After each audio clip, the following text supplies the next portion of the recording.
I see no lady there. There is. Oh, she's not yet ready. Are you ready? Okay. We have a statement that is going to be read on our behalf by Honorable Eugene Wamalwa. Karibu.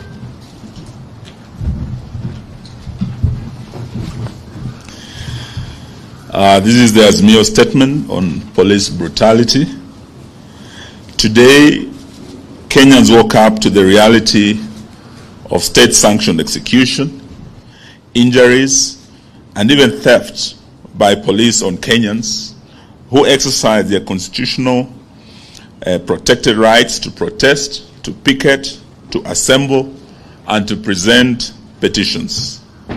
Across the country, families are mourning and preparing to bury their loved ones who are victims of murderous police officers. Many families are in hospitals, nursing loved ones who are injured by police. Tens of people have been hospitalized with gunshot wounds, arrows, and pangas. Some of the victims are very young school boys and girls who are not even involved in the demonstrations. Hundreds of people are also being detained in police cells or have been arraigned in court for participating in a process that is protected by our Constitution.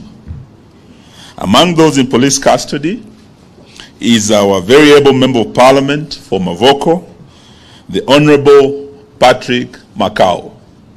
And as we speak, we've just learned of the arrest of the Honorable Wycliffe Ambetsa Oparanya.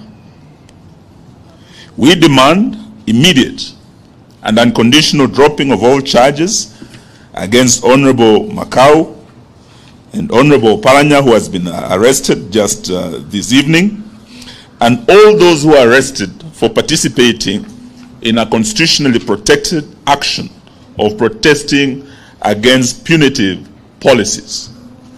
We're here today to condemn the senseless brutality and state-sanctioned execution of civilians by police, which is becoming the new normal in Kenya. We are deeply concerned at the repeated instances of police brutality against innocent and law-abiding citizens. Yesterday, this brutality gained a new notoriety. Police not only fired bullets at citizens who were gathering for a rally in Kamkunji, far from the CBD, they also fired tear gas into a primary school right here in Nairobi, exposing to mortal danger our very innocent children who had absolutely no idea or who are not involved in any way in these demonstrations. The brutality is not ad hoc. It is coordinated. It is even ethnicized. A special ethnic-based killer squad has been formed within the larger police service to brutalize and carry out summary execution of citizens in the name of protecting what they have been made to believe is their regime. This squad is taking instructions from an equally ethnic-based command structure that operates outside the official channels of the police service. As if this is not enough, a killer squad that is not part of the police service is being activated to operate as part of the police to brutalize Kenyans. This squad was in its true element yesterday. They were firing at protesters from unmarked vehicles that we know belong to the police in places like Mlolongo and Kitengela. There were murders, injuries, arrests in as diverse places including Machakos, Kisumu, Kisii, Busia, Wote, Emali, Meru, and Kilifi, among others. We're in the process of compiling complete data from across the nation on the victims of this oppression, and we'll share the same with the country in due course. These acts of brutality are running side by side with politically supported acts of ethnic profiling in parts of the country where ethnic-based militias are being formed and facilitated to attack other communities with crude weapons with the support of the state. It is happening right now in parts of Nyanza, along the Kisii-Kericho and Kisumu-Kericho borders. It is happening here in Nairobi too. Someone is working on a script of ethnic profiling, antagonism, and murder, much similar to what happened here in 1991, 1992, 1997, in the infamous tribal clashes, and also in the 2007-2008 period. The world has known of the butcher of Cambodia. This was before other butchers. Today, it will appear there is a butcher of Kenya in the making. We call on Kenyans to refuse to be intimidated in their own country. We urge Kenyans to be firm and to resist this deliberate effort to turn the National Police Service into a killer squad for hire by politicians, and the regime suffering acutely from legitimacy deficit.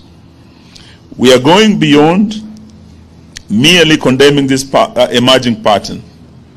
We have instructed our lawyers to prepare and institute local proceedings against police officers who have gone against their duty of protecting life and property of Kenyans and instead have become a threat to the very citizens they're supposed to protect. In this regard, we are appealing to all Kenyans who have photographic or video evidence of police brutalizing citizens to share the same with us to aid the case that our legal team is working on. Going forward, we appeal to Kenyans to resort to citizen journalism and photograph and film state officers, including police and politicians who in the course of duty abuse and brutalize their fellow citizens. Because the regime has decided to turn all institutions of the state against the citizens, we have no option but to act to protect ourselves. We are going for individual responsibility and culpability against individual officers. We are also going for individual culpability against police commanders whom we have reason to believe know or ought to know about the illegal actions of their officers under their command. We stand in solidarity with victims of this police brutality and their families.